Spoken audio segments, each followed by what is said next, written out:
और मैं एलएलबी का स्टूडेंट हूँ और बाकी रेस्क्यू करता हूँ। अच्छा, एलएलबी कर रहे हैं आप? अच्छा, एलएलबी कर रहा हूँ। या कंप्लीट हो गई है? 5th सेमेस्टर है अभी एलएलबी का। 5th को किसी भी जानवर को देखता था चोट दर्द में, मैं ये नहीं बोलूँगा मैं एनिमल लवर हूँ या मैं बहुत ज़्यादा मुझे बुरा लगता था कि मैं कुछ कर नहीं पा रहा हूँ। देखता था दूर से तो वो काफ़ी मुझे ऐसे दिखते थे एनिमल, जैसे लॉकडाउन के बाद खाने को नहीं मिल रहा है, बहुत सी समस्या ऐसी आ रही है, किसी को मैं करूँगा शुरू तो पैसे कहाँ से आएंगे, तो वही चल रहा है। अगर कोई पैसे देगा तब भी रेस्क्यू में करूँगा, नहीं देगा तब भी मैं रेस्क्यू करूँगा। ये किसी के फंड आएगा तभी रेस्क्यू नहीं होगा, ऐसा नहीं है। अपनी स्वेच्छा से काम चल रहा है, कोई देना चाहता है जैसे मैं बिल, मेरा काम एक ही है, कोई भी चोट दर्द में हो, इंसान है जानवर, ठीक है, मेरा काम है वहां जाके उसका दर्द कम करना। इस एक बैल उल्टा हो गया था, ये चंबल ये पंचक्की के पास एक बैल पूरा उल्टा हो गया था, तो रात को 11:30 7:30 से लेकर 11:30 बज गए थे उसे निकालते निकालते, पूरा उल्टा हो गया, पूरा अगल बगल लोग आ गए थे, बहुत भीड़ हो गई थी। अगर वो वहीं उल्टा रह जाएगा तो मर जाएगा, मरेगा भी कैसे, तड़प तड़प के। तो ये दो रेस्क्यू तो डिफिकल्टी होते हैं, जो भी आप कभी कर लो आपको लगेगा कि जानवर एक्सीडेंट। नमस्कार, मैं नीरू भल्ला और आप देख रहे हैं समाचार सच हल्द्वानी। तो हम आज इस समय आए हैं हल्द्वानी ही के एक क्षेत्र दमाडूंगा में, जहां हमें एक पशु प्रेमी के बारे में पता चला। जैसा कि दर्शकों, पशु प्रेमी बहुत ही कम लोग होते हैं जो जानवरों से प्रेम करते हैं और जानवरों की, उन घायल जानवरों के लिए तत्परता से आगे आते हैं। ऐसा नहीं कि वो मनुष्य नहीं, वो घायल जानवरों को से भी प्यार करते हैं और उन मासूम बेजुबान जानवरों की सेवा के लिए हमेशा तत्परता से आगे रहते हैं। तो इसी विषय पर आज हमारे साथ लेकर जो चर्चा होगी, तो हम चलते हैं, आपको उन्हीं से मिलाते हैं और बाकी बातें उन्हीं से करेंगे।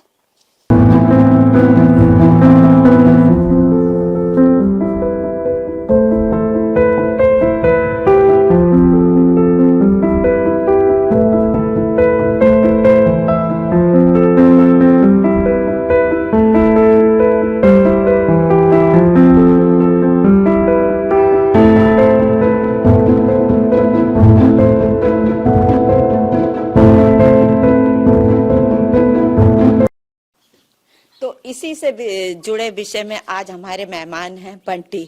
तो बंटी, आपका समाचार सच में स्वागत है। तो बंटी, पहले तो हम थोड़ा सा आपके बारे में जानना चाहेंगे, आपका और आपके परिवार के बारे में। मैं देवाशीष होटल के पास रहता हूँ, ये जेडीएम स्कूल में जो डॉग रेस्क्यू करके लाता हूँ। और मेरे घर में मेरी फैमिली है, मम्मी, भाई, मौसी, बहन, और मैं एलएलबी का स्टूडेंट हूँ और बाकी रेस्क्यू करता हूँ। अच्छा, एलएलबी कर रहे हैं आप? अच्छा, एलएलबी कर रहा हूँ। या कंप्लीट हो गई है? 5th सेमेस्टर है अभी एलएलबी का, 5th सेमेस्टर है। अच्छा। हाँ, तो बंटी, हम ये जानना चाहेंगे कि आपने जानवरों को रेस्क्यू करने का ही विचार क्यों आया और कब से कर रहे हैं?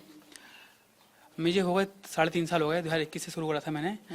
और विचार मतलब मुझे बुरा लगता था बहुत, मैं किसी भी जानवर को देखता था चोट दर्द में, मैं ये नहीं बोलूँगा मैं एनिमल लवर हूँ या मैं बहुत ज़्यादा मुझे बुरा लगता था कि मैं कुछ कर नहीं पा रहा हूँ। देखता था दूर से तो वो काफ़ी मुझे ऐसे दिखते थे एनिमल, जैसे लॉकडाउन के बाद खाने को नहीं मिल रहा है, बहुत सी समस्या ऐसी आ रही है, किसी को फ़ोन करो तो बहुत रेयरली कोई आ जाए तो आ जाए, वरना कोई ट्रीटमेंट का जरिया नहीं है।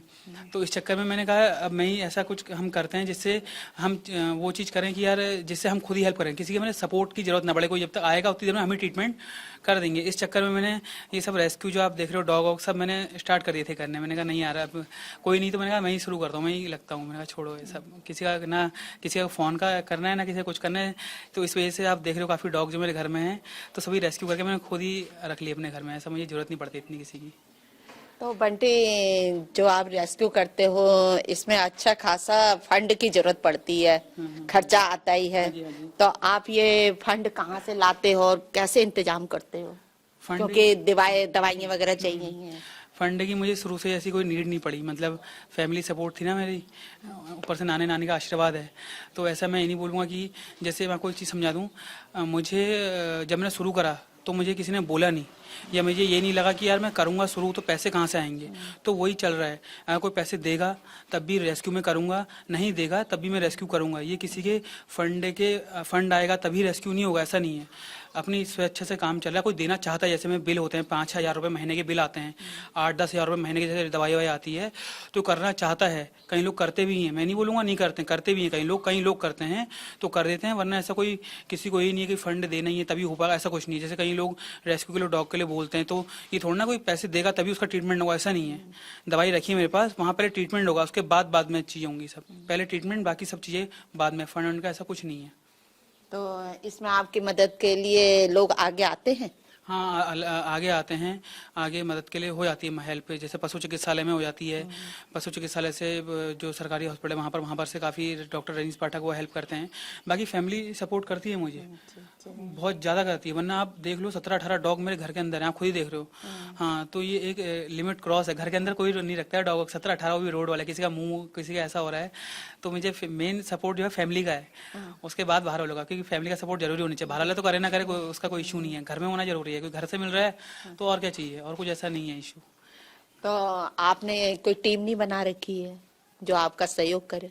ऐसी टीम थोड़ा मुश्किल है, क्योंकि मैं क्योंकि लोग क्या ऐसा है ना, लोगों को अपना फ्यूचर देखना है, कुछ काम करना है। फैमिली में इतनी इशू है, जैसे किसी को बिजली का बिल, तो बीवी बच्चे पालने हैं, हर किसी को कुछ काम है। तो अब जानवर के पीछे लगना थोड़ा किसी का मुश्किल है। आप बोलोगे जानवर के पीछे लगो, जानवर का चलो हाँ, हमारे अंदर वो दया है, धीरे धीरे ही होता है हर चीज़, एकदम नहीं कि सभी आ जाएंगे, ऐसा नहीं होगा। हाँ, वहाँ ऑन द स्पॉट जैसे गाय बैलों के रेस्क्यू में जो कहीं भी मैं जाता हूँ तो उस टाइम हेल्प हो जाती है, लेकिन उसके बाद थोड़ा लोगों का लगना मुश्किल है, क्योंकि सबकी अपनी लाइफ है, कुछ ना कुछ करना है, कुछ बनना है, कुछ चीज़ें अचीव करनी है। तो जानवर तो चलो यार एक कुछ दया दिखाई, और जैसे आपने दिन, तो वही चीज़ है ना कि एक थोड़ी देर के लिए है बस। बाकी तो क्या है कि अभी टीम बनेगी धीरे धीरे, अगर कोई आएगा जुड़ना चाहेगा तो अच्छा है, तो वैसे अभी चल ही रहा है। कोई टीम नहीं बना रखी? अभी नहीं, अभी कोई टीम नहीं है ऐसा, तो मैं अकेले ही इंडिविजुअल करता हूँ अकेले। बाकी आपके साथ हमें एक बच्चा और भैया भी दिखाई दे रहे हैं, तो ये मेरा भाई, मम्मी मेरा खाना पीना देखते हैं डॉग का, जो ये डॉग में जितने लेके आए हैं उनका खाना पीना ये देखते हैं। अच्छा, अच्छा, हाँ, सुबह शाम 2 टाइम खाना पीना, पानी आनी सभी देखते हैं। बाकी बाहर जो रेस्क्यू करता हूँ वो तो मैं खुद ही अकेले ही करता हूँ, अकेले मैनेज करता हूँ। हालांकि हम लोग देखते हैं कि लोग जानवरों को काम चलाओ पेडिकेयर वगैरह दे देते हैं, ब्रेड दे देते हैं, बिस्कुट दे देते हैं, तो आप भी यही चीजें देते हो या रोटी दाल चावल सब चीजें खाते हैं? और दूध मेन जो जानवरों की पसंद है, डॉग्स की तो विशेष तौर पे डॉग फूड है, डॉग फूड रहता है मेरे पास, अच्छा खासा डॉग फूड रखा है घर में, तो वही मिक्स करके चावल में, या कभी अंडे, या कभी हम हफ्ते में एक बार चिकन दे दिया। वरना चिकन भी इतना बहुत ही रियली, जैसे दूध और ब्रेड को मिक्स करके दे दिया, तो वो चीज़ चलाते हैं। और मैं चिकन नॉनवेज का कम ही देता हूँ, मतलब हफ्ते में 1-2 बार बस हो गया, ज़्यादा नहीं। तो ये डॉग फूड, ज़्यादातर डॉग फूड और ब्रेड और दूध, ये चीज़ें तो इसमें मम्मी मौसी और जो घर में आपने फैमिली मेंबर बोले, तो ये लोग सब सहयोग करते हैं और रोटी भी देते हैं, सब देते हैं। तो बनाना भी वो अच्छा खासा, मेरे को क्वांटिटी अच्छी रहती होगी इसमें? हाँ, हो जाती है। और फैमिली का सपोर्ट है ना, इसी वजह से मैं आपको बता रहा हूँ कि इतना आप देख रहे हो कि 17-18 डॉग मैनेज करना थोड़ा मुश्किल है। तो हम बंटी जिस तरह देख रहे हैं कि आपके घर में डॉग ही है, और रेस्क्यू का मतलब है कि हर जानवर का जो 4 पैर वाला हर जानवर हुआ, तो हमने देखा आपको कि आप भैंस गाय और जहाँ तक कि बंदर, हालांकि बंदर एक बड़ा टिपिकल वाला वो है, तो इसके लिए कैसे करते हो आप? अब मैंने ऐसा मैं थोड़ा जिगरा चाहिए इसके लिए, मतलब मैं आपको ये बोलूँ हिम्मत चाहिए थोड़ी बहुत। डर मुझे भी लगता है, मैं नहीं बोलूँगा डर नहीं लगता है मुझे भी। अगर मैं ही वहाँ उस टाइम पैनिक कर गया तो वो जो उसका वो वहाँ से निकल जाएगा, मतलब हाथ नहीं आएगा वो, फिर वो उसी पेन में वो सड़ता रहेगा, गलेगा, तिल करके मरेगा। तो उसे थोड़ा एफर्ट करके पकड़ा, ट्रीटमेंट कराया, और वन विभाग को रानीबाग शेल्टर में दे देते। बंदर हो गया, गाय बैल को जैसे ट्रीटमेंट करना बहुत इंपॉर्टेंट है। अगर उस टाइम इलाज नहीं करा, उसी टाइम आप कह रहे हो कि थोड़ी हिम्मत चाहिए, डर गए उस टाइम, तो फिर अगर मैं वहाँ डर गया तो जो उसका घाव है सड़ जाएगा, गल जाएगा, और ज़्यादा बढ़ जाएगा। इतनी चीज़, गर्मियाँ भी आने वाली हैं, बहुत दिक्कत कर जाती हैं आगे, तो वहीं रोक देने का काम है। तो वहीं रोक दिया तो उससे आगे चीज़ नहीं बढ़ेगी।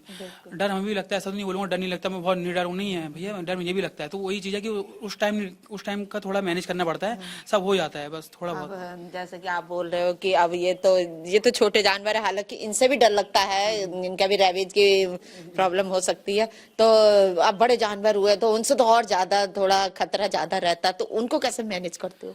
गाय बैल को हो जाता है मैंने गाय तो फिर भी एक सीधा जानवर है, लेकिन बैल आते हैं मैनेज करने। काफ़ी लोग जब मैं रेस्क्यू के कहीं जाता हूँ तो मुझे बता देते हैं लोग, पशु चिकित्सालय से आते हैं डॉक्टर कांडपाल जी, वो इंजेक्शन लगाते हैं। उस थोड़ा बहुत ही नॉर्मली वो बेहोश होता है, थोड़ा बहुत ही बस। उसके बाद वो पूरा जो उसे रस्सी से बांधना, उसकी फिर ड्रेसिंग करना पकड़ के 3-4 लोग द्वारा।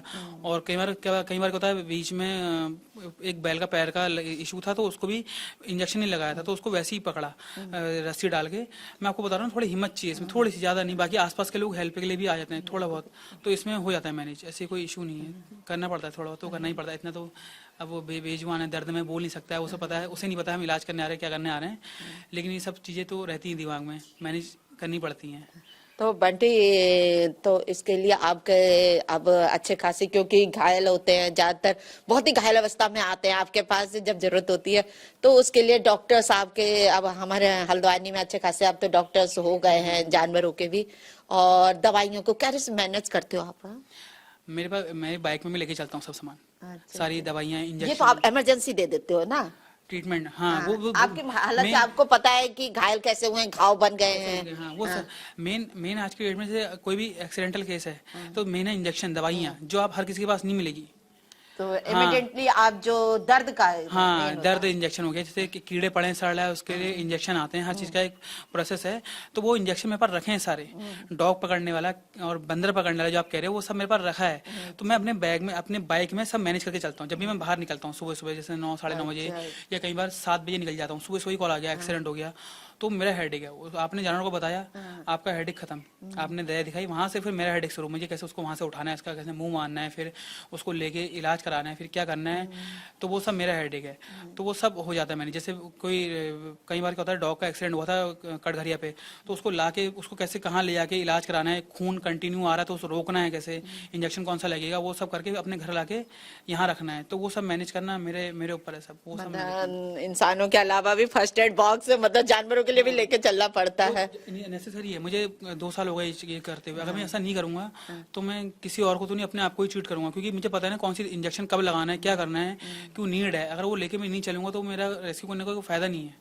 वो सब इंजेक्शन मुझे जरूरी चाहिए, नीड है मुझे, ताकत के लिए, दर्द के लिए, और कुछ इंजेक्शन ऐसे आते हैं कीड़े मारने के लिए, तो ये सब बहुत बहुत जरूरी है। मतलब ये तो सब जो रेस्क्यू करता है उसका होना ही जरूरी ही है ऑन द स्पॉट। तो बंटी, जैसा आपने बताया कि लोग आपको कॉल करते हैं, तो कॉल करके अपना इतिश्री कर देते हैं, कोई हेल्प करता है, कोई जैसे आपको हॉस्पिटल का और दवाइयों का कुछ ऐसी कोई हेल्प करता है? हाँ, कर देते हैं कई लोग, कुछ भैया हैं, कुछ दीदियां हैं जो उनको जैसे वो बोलती हैं कि सौरभ मेडिकल से दवाई लेता हूँ मैं, तो वहाँ पर से वो कभी कभी क्या है, उनका बिल आता है, मैंने बताया आपको 5-6 हज़ार रुपये, 10 हज़ार तक आता है, तो महीने का जैसे वो वहीं पर पेमेंट करते हैं, सीधे QR कोड वहीं पर जाता है, तो उनका वहीं पर मुझे स्क्रीनशॉट देते हैं, ऐसा करके ये चीज़ मैनेज हो जाती है। और कोई जितना बिल रह जाता है फिर वो मेरे भाई और मम्मी और फैमिली वाले करते हैं। अच्छा। ये है। तो क्या कहते हैं बंटी, एक तरफ आप कह रहे हो LLB कर रहे हो, तो एकदम एक सब्जेक्ट से हट के आपका विषय एकदम अलग नहीं हो गया? समाज सेवा का तात्पर्य आप क्या समझते हो? समाज सेवा मैं आपको मैं कोई बहुत बड़ा वो नहीं हूँ, एजेड आदमी नहीं हूँ, मैं आपको जो ज्ञान दूंगा इसमें, मेरा काम एक ही है, कोई भी चोट दर्द में हो, इंसान है जानवर, ठीक है, मेरा काम है वहां जाके उसका दर्द कम करना। इसीलिए मैंने सब सामान रखा है अपनी गाड़ी में। मुझे कोई इंसान के लिए भी कॉल करेगा तो मुझे देखा नहीं जाएगा, वो तो बता के वहां से चले जाएगा, लेकिन मुझे मेरे दिमाग में रह जाएगी, यार उन्होंने बताया वो दर्द में होगा, ये चीजें होंगी, तो मेरे दिमाग में रह जाएगा। हाँ, तो मैं ये नहीं बोलूंगा कि मैं बहुत बड़ा संत हूँ या समाज सेवी टाइप, ऐसा बिल्कुल नहीं भैया। मुझे चोट दर्द में मैं नहीं देख सकता किसी को, बात खत्म। मेरा कोई चोट दर्द में होगा तो जितना जल्दी मैं पहुंच सकूं वहां पर।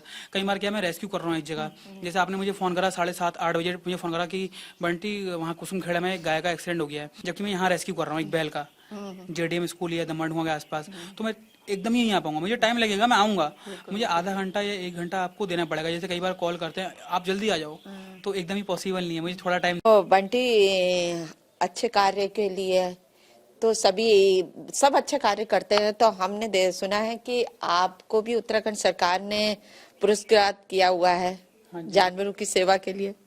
हाँ जी, मुझको देहरादून बुलाया था सौरभ भगवाना जी ने, और उन्होंने मुझे प्राइज दिया, फर्स्ट प्राइज उत्तराखंड में, पशुओं की जो मैं रेस्क्यू करता हूँ उनके लिए, उसके लिए उन्होंने मुझे फर्स्ट प्राइज दिया था पूरे उत्तराखंड में। तो आपने उनसे कुछ ऐसी विशेष मांग नहीं की कि हमें भी सरकार द्वारा कुछ क्या बोल सकते हैं हम मदद करें? नहीं, मुझे मुझे पर्सनली ऐसा किसी से बोलना मुझे पसंद नहीं बिल्कुल भी। ये सब चीज़ें नहीं बोलता हूँ। आप काम देख रहे हो, आप अप्रिशिएट कर रहे हो, बस मुझे वहीं तक ठीक है। अगर आप कुछ सीख रहे हो, अगर मैं कुछ डाल रहा हूँ उसको कुछ देख के सीख पा रहे हो, तो वही मेरे लिए एक अचीवमेंट है, या मैं कुछ दिखा के कुछ लोगों को बता पा रहा हूँ, अगर मेरा कोई एग्जाम्पल जा भी रहा है तो वही बेस्ट है। अवेयरनेस, जानवर के लिए अवेयरनेस रखो आप, वही अगर वो उससे कोई सीख रहा है ना, तो मुझे कुछ नहीं चाहिए। आप जानवर के लिए कर दो, और उनके लिए कुछ हो रहा है तो मुझे क्या चाहिए उसके अलावा? मुझे कुछ नहीं चाहिए। मैं तो अपनी चीज़ें सब बात रख सकता हूँ, बोल सकता हूँ, हर चीज़ कर सकता हूँ। एक जानवर ही है जो ये चीज़ें नहीं कर सकता। तो मुझे ऐसा किसी से ना, मुझे खुद बोलने में अच्छा नहीं लगता ना, और ये सब पसंद नहीं है मुझे बोलना ऐसा। तो बंटी, आप बता रहे हैं जिस तरह कि आपको 3 साल हो गए, इन 3 सालों में कभी वो बड़ा भावुक पल होता है, आप इन जानवरों की सेवा करते हो और देखा होगा बहुत नजदीक से, बहुत ही घायल अवस्था में, हालांकि मेरे को लगता है ऐसी भी कभी पोजीशन आई होगी जो मरे भी होंगे आपके हाथों के सामने, तो कोई ऐसा मार्मिक पल आप बताइए। ऐसा दो बैलों का मैं रेस्क्यू बताऊंगा, और दोनों बैल बहुत मतलब टफ पड़ गए थे। 3.5-4 घंटे हो गए थे उनको, घर में फंस गए थे। पतली सी गली होती है तो वहां फंस गए थे। तो उस टाइम लगा यार ये निकलेंगे नहीं निकलेंगे, ये तो मर जाएंगे अगर वहाँ फंसे रह जाएंगे तो, क्योंकि उल्टे हो गए थे और रस्सी से काफी लोग खींच रहे थे। पतली सी गली में है, आगे रास्ता बंद है, पीछे बैल आते नहीं है। अच्छा, बैक नहीं होते हैं? गाय बैल बैक नहीं हो घुस पाएंगे। तो गए लेकिन हाँ, बैक नहीं हो पाएंगे। तो सुबह पहुंचे हम 7:30-8 बजे, और दो बैल थे। एक था ये आपका क्या बोलते हैं, ये नवाबी रोड में। तो बहुत मुश्किल से हमने एक से तो क्रॉस कर दिया, उससे दूसरा का पीछे की दीवार तोड़नी पड़ी, तब जाके वो एक बैल उल्टा हो गया था। ये पंचक्की के पास एक बैल पूरा उल्टा हो गया था। तो रात को 7:30 से लेकर 11:30 बज गए थे उसे निकालते निकालते। पूरा उल्टा हो गया, पूरा अगल बगल लोग आ गए थे, बहुत भीड़ हो गई थी। अगर वो वहीं उल्टा रह जाएगा तो मर जाएगा, मरेगा भी कैसे, तड़प तड़प के। तो ये दो रेस्क्यू तो डिफिकल्टी होते हैं। जो भी आप कभी कर लो, आपको लगेगा कि जानवर एक्सीडेंट भी हो गया ना उसका, तो पड़ा होगा, तो एक पल ऐसा आएगा जब आपको अटैक करेगा। वो आपको ये नहीं दिखेगा आप उसे बचाने आ रहे हो, अटैक तो करेगा आप पे। तो दो रेस्क्यू, एक बैल को वो उल्टा हो गया और वो 3.5-4 घंटे से उल्टा था। तो बाहर निकाल रहे हैं हम, जगह नहीं है, पतली सी गली खींच रहे हैं, आ भी नहीं रहा। कैसे हो गया? घूम गया पूरा, बाहर निकलने के चक्कर में घूम गया पूरा। तो उसे भी ट्रैक्टर से खींच के रस्सी से 7:30 से 11 या 11-11:30 हो गए थे उसको निकालते निकालते। तो ये दो रेस्क्यू हुआ। डर किसी चीज़ से नहीं है, डर ये था कि अगर ये नहीं निकला यार, ये तो ही मर जाएगा, इसका दम घुट जाएगा। मतलब तिल तिल करके ना मर जाए, एकदम मरे, तिल तिल करके ना मरे ना, कोई भी हो, चाहे वो गंदी मौत होती है। तो इस चक्कर में यार बहुत ये दो रेस्क्यू में बोलूँगा बहुत टफ थे, बहुत टफ, बहुत ज़्यादा याद रहते हैं अभी भी। जब उन्होंने पूछा, ये बोला, तो मेरे दिमाग में सोचने लग गया। मैंने कहा यार वो याद आने लगे मुझे, 2 बैलों का जो रेस्क्यू करा, बहुत ज़्यादा। बहुत खूब, बहुत खूब। तो बंटी, हमने ज्यादातर देखा है ना कि लोग जानवरों से, इन बेचारे बेजुबान मासूम जानवरों से, कई लोग हमने देखा है कि बड़ी नफरत करते, बहुत चिढ़ते हैं इन लोगों से। तो हम चाहेंगे कि आप अपने माध्यम से उन लोगों को थोड़ा संदेश दे दें कि ये जानवर इतने बुरे नहीं होते हैं जैसा लोग समझते हैं। इनकी जो मनहूस कहते हैं, इनको मैं अपने शब्दों में से बयान नहीं कर सकती हूँ, तो लेकिन मैं आपसे जानना चाहूंगी। मैम, आपकी पूरी बात समझ में क्या कहना चाह रहे हो। ऐसा है, देखो, जानवरों के मामलों में ज़्यादा ज्ञान देना बिल्कुल सही नहीं है, ठीक है। एक लिमिट तक आप दया दिखा रहे हो, वहीं तक सही है। लेकिन मैं एक चीज़ बोलूँगा कि मेन नेसेसरी क्या है आज के डेट में। अगर आप अपने घर के बाहर पानी रख दोगे, जैसे भी देखो आप मार्च, अप्रैल, मई, ये लास्ट, ये नवंबर तक, अक्टूबर तक क्या रहेगा, गर्मी रहेंगे, अक्टूबर लास्ट तक। तो मैं ये नहीं कह रहा हूँ कि आप अपने घर में जानवर रख लो, पाल लो, आप संत बन जाओ, भगवान, ऐसा कुछ नहीं कह रहा हूँ। मैं कह रहा हूँ नेसेसरी क्या है, आप अपने घर का पानी रख दो, एक बड़ा सा प्लास्टिक का या लोहे का या मटका जैसा रख दो, पानी पी लें। अगल बगल जानवर हो तो इतना कर दो आप। अगर आप किसी जानवर का इतनी सी हेल्प कर दोगे, पानी की नेसेसरी, जैसे आप लोग क्या कई बार क्या करते हैं, ये मार देते हैं। बड़ी मंडी कभी जाना, बड़ी मंडी कभी भी गए होगे आप, तो वहाँ पर क्या करते हैं, वो जानवर क्या करते हैं, कुछ खाने आते हैं, उसका प्याज टमाटर, तो क्या करते हैं, बहुत बुरी तरह से डंडा मार देते हैं। ठीक है, वो मैं उनको गलत नहीं बोलूंगा, आप करो पानी डाल दो, पानी मार के हटा दो। डंडा मारते हो ना तो उससे पैर में लगती है, कोई इंजरी आ गई, इंटरनल चोट लगती है। इंटरनल चोट बाहरी चोट से बहुत दिक्कत करती है, वो सही नहीं होती है। इंटरनल चोट का कोई इलाज ही नहीं है, पेन किलर गोलियां हैं। तो इस ये जो गर्मियाँ आएंगी उसमें आप घर के बाहर पानी रख दो, 2-3 रोटी दे दो, तो इतना ही करो आप, बाकी ऐसा कुछ अलग करने की जरूरत नहीं है। बाकी जो ये चीज़ बोलते हैं कि मनहूस होते हैं, अब हम ज़्यादा समझा नहीं सकते ना किसी को, तो जिसको जो बोलना है बोले, बाकी हमारा काम जो है हम ईमानदारी से करते हैं, और कि यार इतना ही करो आप, ज़्यादा मारो मत पीटो मत, यही कह सकते हैं, बाकी और कुछ नहीं है ऐसा। तो आपने देखा ये हमारे साथ थे बंटी, और हमारा जो इतना समय हमने इनके साथ बिताया तो हमें ऐसा लगा बहुत ही मार्मिक पल था वो। तो मैंने एक बंटी के साथ एक डॉग को देख रही हूँ, मैं जरूर चाहूंगी कि उसे लोग भी देखें, कितना मार्मिक है उसका जो दृश्य सामने का है। तो हम चाहेंगे कि उन मासूम जानवरों के, ये बहुत ही मासूम और भोले और बेजुबान है, तो आप इनकी मदद के लिए ज्यादा से ज्यादा आगे आए, बहुत ज्यादा नहीं चाहते, थोड़ा थोड़ा सही, अगर हम सब मिलकर इसको सहयोग करेंगे तो कोई भूखा नहीं सोएगा जानवर, कोई घायल नहीं होगा। गाड़ी भी देख के चलाए आप, देखें कि आपके सामने भी कोई जानवर है, वो भी जान, उनके अंदर भी जान है। तो इसी तरह आप हमारे साथ जुड़े रहिएगा, और अगर आपने हमारा चैनल सब्सक्राइब नहीं किया है तो सब्सक्राइब कीजिए और लाइक कीजिए, और हमारे साथ आगे इसी तरह जुड़े रहिए। मैं नीरू बल्ला, नमस्कार।